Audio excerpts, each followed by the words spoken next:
Hello बच्चों, कैसे हो आप लोग। बच्चों, क्या आप जानते हो कि अयोध्या का क्या इतिहास रहा है? तो चलिए जानते हैं कि क्या इतिहास है अयोध्या का, क्या इतिहास है राम जन्मभूमि का। तो जैसा कि हमें पता है कि श्री राम की जन्मभूमि अयोध्या को माना जाता है, ठीक है। लेकिन इसके प्रमाण हमें कहां से मिलते हैं? तो इसके प्रमाण हमें मिलते हैं 100 ईसा पूर्व। 100 ईसा पूर्व जब उज्जैन के राजा विक्रमादित्य शिकार करते हुए अयोध्या पहुंच गए और अपनी थकावट को दूर करने के लिए एक आम के पेड़ के नीचे शरण लेते हैं, तो उस समय वो देखते हैं कि वहां उस जंगल में कुछ चमत्कार हुआ। उसकी खोज में वो पहुंच जाते हैं कुछ साधु संतों के पास, और उनके पास पहुंचने के बाद उन्हें पता चलता है कि ये जो भूमि है ये भगवान श्री राम की जन्मभूमि है। उस समय राजा विक्रमादित्य यहाँ पर एक भव्य मंदिर का निर्माण करवाते हैं। उसके बाद बहुत सारे राजा आते हैं और उस मंदिर की देखरेख करते हैं। इसके बाद समय आता है 1527 से 1528 का, जहां राम मंदिर को तोड़कर वहां मस्जिद का निर्माण करवाया गया। ऐसा कहा जाता है कि बाबर के सेनापति मीर बाकी ने मंदिर की जगह मस्जिद का निर्माण करवाया था और इसे ही बाबरी मस्जिद के नाम से जाना जाता है। अब समय आता है 1855 का। 1855 के समय पर जब हमारे देश में अंग्रेजों की सरकार थी, तो उस समय इस मंदिर के अंदर मुसलमानों को नमाज अदा करने की और मंदिर के बाहर एक चबूतरा बना हुआ था जहां हिंदुओं को पूजा अर्चना करने की इजाजत मिली। इसके बाद 15 अगस्त 1947 को हमारा देश आजाद हुआ, लेकिन उस समय की तात्कालिक सरकार ने इस मुद्दे को तूल देना बेहतर नहीं समझा। इसके बाद समय आता है 1980 का, जब भारत में बीजेपी सरकार आई और राम मंदिर आंदोलन को लेकर चीजें तेज हो गईं। समय बदलने लगा। 1984 में विश्व हिंदू परिषद और बीजेपी एक बैठक करते हैं और सीतामढ़ी से लेकर अयोध्या तक राम रथ यात्रा का कार्यक्रम बनाते हैं। लेकिन उस समय 1984 में इंदिरा गांधी जी की हत्या कर दी जाती है और हत्या के बाद इस कार्यक्रम को टाल दिया जाता है। अब आते हैं 1992।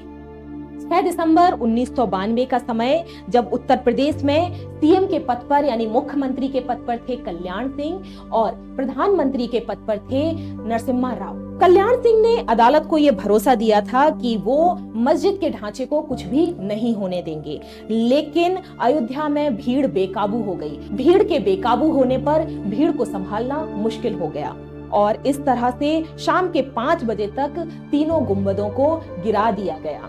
गुंबदों के गिरने के बाद 1.5 घंटे के अंदर ही उत्तर प्रदेश में राष्ट्रपति शासन लगा दिया गया। इसके बाद सीएम ने यानी मुख्यमंत्री ने भी अपने पद से इस्तीफा दे दिया। इसके बाद सालों तक कोर्ट में विवाद चलता रहा।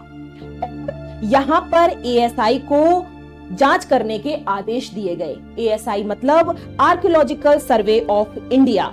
एएसआई ने अपनी रिपोर्ट में बताया कि इस जगह पर राम मंदिर होने के सबूत मिलते हैं और इस तरह से कोर्ट ने ये फैसला किया कि इस विवादित जमीन को यानी राम जन्मभूमि को 3 हिस्सों में बांट दिया जाए। और इस प्रकार से राम जन्मभूमि को 3 हिस्सों में बांट दिया गया, जिसमें से राम जन्मभूमि ट्रस्ट, सुन्नी वक्फ बोर्ड और निर्मोही अखाड़ा, इन तीनों को ये जमीन बराबर बराबर हिस्सों में दे दी गई। परंतु इन तीनों ने इस जजमेंट को मानने से मना कर दिया और 2011 में ये मामला पहुंचता है सुप्रीम कोर्ट। सुप्रीम कोर्ट में 7 साल तक कोई सुनवाई नहीं हुई।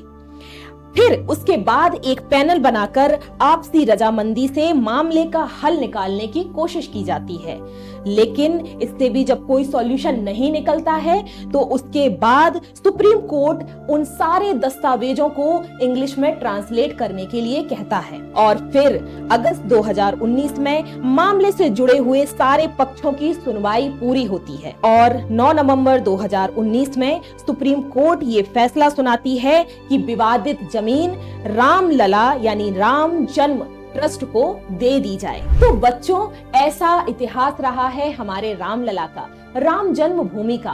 और जैसा कि हम सब जानते हैं कि 22 जनवरी 2024 को राम मंदिर में राम जी की मूर्ति की प्राण प्रतिष्ठा की जाएगी और यह दिन सभी सनातनियों के लिए एक गौरव का दिन है। जैसा कि हमारे वर्तमान के पीएम और सीएम यानी प्रधानमंत्री और चीफ मिनिस्टर के आदेश के अनुसार हमें ये दिन दिवाली की तरह हर्ष और उल्लास के साथ मनाना है। आपस में भाईचारा रखें, दोस्ती रखें और अच्छे संबंध रखें। सुप्रीम कोर्ट के फैसले का आदर करें। तो चलो बच्चों, हम भी 22 जनवरी को दिवाली मनाते हैं। अगर आपको ये वीडियो अच्छी लगी है और ऐसी ही इंफॉर्मेशन आप चाहते हैं तो हमारे साथ जुड़िए और इस वीडियो को लाइक कीजिए।